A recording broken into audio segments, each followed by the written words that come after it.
नमस्कार दोस्तों, मैं पंकज आपका स्वागत करता हूं। आइए इस वीडियो में जानते हैं प्राइवेट बैंक और सरकारी बैंक में अंतर क्या होता है और किस में पैसा रखना सुरक्षित होगा, किस में असुरक्षित है, वो सारा चीज़ जानते हैं क्या डिफरेंट है दोनों के बीच में।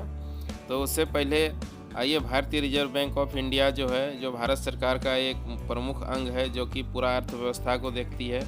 और ये रिजर्व बैंक ऑफ इंडिया जो है ये नोटों को छापती है अर्थव्यवस्था में बैलेंस हेतु। बैलेंस बनाने के लिए अगर यदि नोटों का ज़रूरत पड़ता है तो आरबीआई ही छापती है। और सारे बैंक का जो रूल एंड रेगुलेशन बनाती है वो आरबीआई ही बनाती है। ये डायरेक्ट कस्टमर से अमाउंट लेन देन नहीं करती है, लेकिन ये रूल एंड रेगुलेशन बनाती है सारे बैंकों का, ताकि वो कोई बैंक गलत नहीं कर सके, किसी से इंटरेस्ट रेट ज़्यादा नहीं ले सके।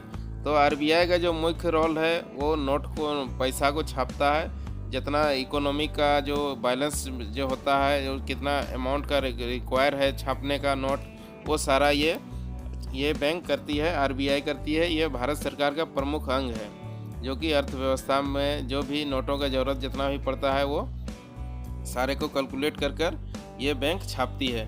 तो अब आइए आते हैं बैंकों का, जो है प्राइवेट बैंक है और सरकारी बैंक जो है।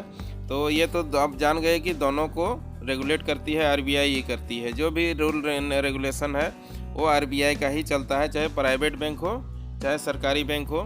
तो सरकारी बैंक और प्राइवेट में बैंक में जो अंतर है, जैसे ये एसबीआई है, भारतीय स्टेट बैंक है, ये गवर्नमेंट का बैंक है, यानी कि इसमें गवर्नमेंट का हिस्सेदारी ज़्यादा है, यानी कि इसको आप सरकारी बैंक कर सकते हैं। तो ये सरकारी बैंक है, इसमें सरकार का, भारत सरकार का हिस्सेदारी ज़्यादा है, जो कि डायरेक्ट कस्टमर से कैश में लेन देन करती है, लोन देती है, कैश ट्रांसफ़र करती है, और ये फिक्स डिपॉजिट करती है, यानी कि सारे बैंकिंग सुविधा देती है, जो कि ये सरकार उसमें मालिक है।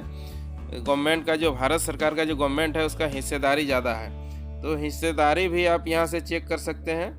जो है हिस्सेदारी, जो प्रमोटर जो होता है वो एक कंपनी के रूप में रजिस्टर होती है, चाहे सरकारी बैंक हो चाहे प्राइवेट बैंक हो, वो आरबीआई में एक कंपनी के रूप में रजिस्टर होती है। तो उसका आप यहाँ से, आप गूगल से भी आप उसको चेक कर सकते हैं। एसबीआई प्रोमोटर्स होल्डिंग, प्रोमोटर्स यानी कि जो मेन डायरेक्टर है उसके पास कितना होल्डिंग्स है, तो इसको आप यहाँ से चेक कर सकते हैं। तो अभी ये करंट रेट अभी बताएगा करंट में क्या है। जो ये है अभी जो हिस्सेदारी है, देखिए ये जो है प्रमोटर होल्डिंग्स, यानी कि जो भारत सरकार का जो होल्डिंग्स है, यानी कि उसमें कितना भारत सरकार का परसेंटेज है। तो ये देखिए अभी जो है ये जो शेयर होल्डर जो है वो है प्रेसिडेंट ऑफ इंडिया, यानी कि भारत का राष्ट्रपति है शेयर होल्डर, जो कि उसमें जो परसेंटेज है वो 57.63 है। यानी कि भारत सरकार के पास जो अभी हिस्सेदारी है 57.63 है। ये जो कंपनी है एसबीआई जो है, जो बैंक के रूप में रजिस्टर है आरबीआई में, तो इसमें जो भारत सरकार का जो हिस्सेदारी है वो है 57 पॉइंट कुछ। बाकी जो है पब्लिक के पास है, जो शेयर है, जैसे 57% शेयर भारत सरकार के पास है, बाकी शेयर जो है वो पब्लिक के पास है, जो कि शेयर मार्केट में आपका वो सेल होता है, परचेज होता है। तो ये हो गया 57%। तो ये जो है ये भारत सरकार का बैंक हो गया। इसमें क्या होता है, भारत सरकार कोई भी नियम अपना वो इसमें चला सकती है। एसबीआई में कोई भी नया योजना लाना है तो वो डायरेक्ट एसबीआई को ऑर्डर देके उसमें ला सकती है। अब ये हो गया आपका एसबीआई है, ये बड़ा बैंक है, सरकार का बड़ा बैंक है। सरकार बहुत सारा बैंक चला रही है, जैसे ये एसबीआई हो गया, पीएनबी है, बीओबी है यानी बैंक ऑफ बड़ौदा है, यूको बैंक है, इंडियन ओवरसीज बैंक है, यूनियन बैंक ऑफ इंडिया है। तो ये सारा बैंक है, भारत सरकार का बैंक है। तो इसमें से जो सबसे बड़ा बैंक है वो आपका एसबीआई है। अब प्राइवेट सेक्टर में आते हैं। प्राइवेट सेक्टर में जो है आपका बड़ा बैंक जो है वो एचडीएफसी है, आज के डेट में बड़ा बैंक है एचडीएफसी। तो इसमें जो क्या है, इसमें जो प्रमोटर है, ये सारे आपका प्रमोटर्स है, जो डायरेक्टर जो है एचडीएफसी का, वो सारे पब्लिक है, यानी कि प्राइवेट आदमी के पास है। सारे हिस्सेदारी प्राइवेट आदमी के पास है। और एसबीआई में जो है वो हिस्सेदारी भारत सरकार का है। बाकी जो है जो 57% के बाद जो बचता है वो हिस्सेदारी पब्लिक के पास है। तो ये जो है, ये जो एचडीएफसी है, इसमें सारा पब्लिक के पास है हिस्सेदारी, यानी कि जो भी प्रमोटर है वो सरकार का नहीं है, वो प्राइवेट कंपनी का है। वो सारा जो प्राइवेट कंपनी के रूप में आरबीआई के पास रजिस्टर है, जिसमें कि हिस्सेदारी प्राइवेट पब्लिक के पास है। तो यही डिफरेंट है। तो ये जो प्राइवेट आदमी के पास है ये हिस्सेदारी, इसका है आपका एक एक्सिस बैंक भी है, ये भी बड़ी बैंक है, दूसरा नंबर का बड़ा बैंक है। उसके बाद आपका आईसीआईसीआई है, बंधन बैंक है, बहुत सारे प्राइवेट सेक्टर का बैंक है। तो जो सरकारी बैंक जो होती है उसका हिस्सेदारी जो है वो ज़्यादा हिस्सेदारी भारत सरकार के पास है, और HDFC का जो है बैंक का हिस्सेदारी वो है आपका प्राइवेट जो डायरेक्टर है उन लोग के पास है। तो अब आते हैं इसमें जो पैसा रखना क्या सुरक्षित रहेगा प्राइवेट बैंक में। तो हाँ, ये प्राइवेट बैंक में भी पैसा रखना सुरक्षित है। जो सिक्योरिटी आपको SBI को मिलती है RBI के थ्रू, वही सिक्योरिटी आपका HDFC को भी मिलती है सरकार से। यानी कि दोनों बैंक को सेम सिक्योरिटी प्रोवाइड करती है RBI। यानी कि अगर यदि आपका जो पैसा है वो दोनों बैंक में आपका सेफ़ है, जितना सेफ़ आपका सरकारी बैंक में है उतना ही सेफ़ आपका प्राइवेट बैंक में भी है। तो यानी कि इसमें कोई डिफरेंट नहीं है कि सरकारी बैंक है और प्राइवेट बैंक है, तो ये कोई मायने नहीं रखता है। तो अब आइए आते हैं जो पैसा जो आपका रहता है वो पहले 1 लाख था। यदि आपका कितना भी पैसा है, करोड़ में भी है पैसा, यदि कोई बैंक डूब जाती है तो RBI जो है नियम जो भारत सरकार का है उसमें आपको 1 लाख ही मिलेगा। लेकिन इसको अभी बढ़ा के 5 लाख कर दिया गया है। यानी कि आपका कितना भी अमाउंट डूबता है, यदि कोई बैंक डूबता है उसमें आपका 1 करोड़ था तो आपको 5 लाख का ही आपको इंश्योरेंस मिलेगा। यानी गारंटी 5 लाख का ही आपका सरकार लेगा।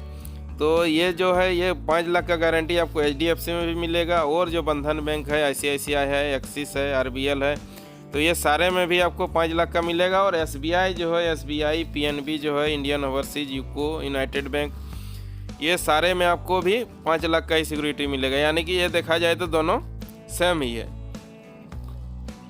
अब उसके बाद आइए बात करते हैं जो प्राइवेट बैंक है, ये कुछ ज़्यादा सर्विस देके कुछ चार्ज ज़्यादा ये लेती है। जैसे कि मेंटेनेंस चार्ज है, अकाउंट मेंटेनेंस चार्ज ये लोग ज़्यादा रखता है। और जो सरकारी बैंक है उसमें जो सरकार का निर्देश होता है उन लोग का बैलेंस जो मिनिमम बैलेंस जो होता है वो कम रखने का सरकार गाइडलाइन जारी करती है, ताकि ज़्यादा से ज़्यादा पब्लिक अकाउंट खुलवा सके। और ये जो प्राइवेट बैंक है इसमें ये लोग का अपना जो भी बैंक का जो रूल एंड रेगुलेशन होगा उसमें वो लोग अपना हिसाब से चल सकता है। उसके बाद आते हैं अब लोन का। जो लोन जो देती है वो लोन RBI जो इंटरेस्ट रेट तय करती है वही इंटरेस्ट रेट में सारे को देना पड़ेगा, चाहे किसी भी टाइप का लोन हो तो वो करना पड़ता है। FD का भी है नियम, लेकिन FD में अगर यदि ये बैंक लोग प्राइवेट बैंक कुछ ज़्यादा आपका वो दे सकती है, लेकिन कम नहीं दे सकती है। जो RBI का जो इंटरेस्ट रेट है FD का, उसमें जो गाइडलाइन है उससे कम नहीं दे सकता है, आपको उससे कुछ परसेंटेज ज़्यादा दे ताकि ज़्यादा से ज़्यादा इन्वेस्ट आए, ये कर सकता है आपका प्राइवेट बैंक। अब आइए आते हैं कि फर्जरी के मामले में। अगर यदि फर्जरी या फिर कुछ गलती होता है, मिस्टेक होता है बैंक के द्वारा, तो वो जो सरकारी बैंक के द्वारा जो गलती होता है वही गलती प्राइवेट बैंक के द्वारा होता है, तो दोनों को सेम ही जुर्माना RBI लगाती है। चाहे वो सरकारी बैंक गलती करे, चाहे प्राइवेट बैंक गलती करे, या फिर किसी के साथ कोई फर्जरी हो जाता है तो जो जुर्माना आपका प्राइवेट बैंक को लगना है वही जुर्माना सरकारी बैंक को भी लगना है। तो इस मामले में भी दोनों बराबर ही है। यानी कि मिला जुला के आप कह सकते हैं कि दोनों जो सरकारी सेक्टर का बैंक है और प्राइवेट सेक्टर का जो बैंक है ये दोनों लगभग सेम ही है, कुछ डिफरेंट नहीं है। सिर्फ प्रमोटर का इसमें अंतर है। जो प्रमोटर है वो सरकारी बैंक में भारत सरकार प्रमोटर है, और जो प्राइवेट बैंक है उसमें सारे प्रमोटर पब्लिक है, यानी कि आम आदमी है। तो और उसके बाद जो है बाकी जो सारे चीज़ है, जो सिक्योरिटी है, जो सर्विस है, वो सारे बैंक सर्विस वो सेम सर्विस प्रोवाइड करती है। और जो गाइडलाइन है RBI का जो भी गाइडलाइन होता है वो दोनों बैंक फॉलो करती है। तो इसमें आप देखा जाए तो कुछ खास अंतर नहीं है, आप किसी में भी खुलवा सकते हैं। तो ये था दोस्तों मुख्य जो डिफरेंट था वो हमने इस वीडियो में बताने का प्रयास किए हैं। तो वीडियो देखने के लिए धन्यवाद दोस्तों, और इसी प्रकार का वीडियो देखने के लिए चैनल को सब्सक्राइब कर लें। धन्यवाद।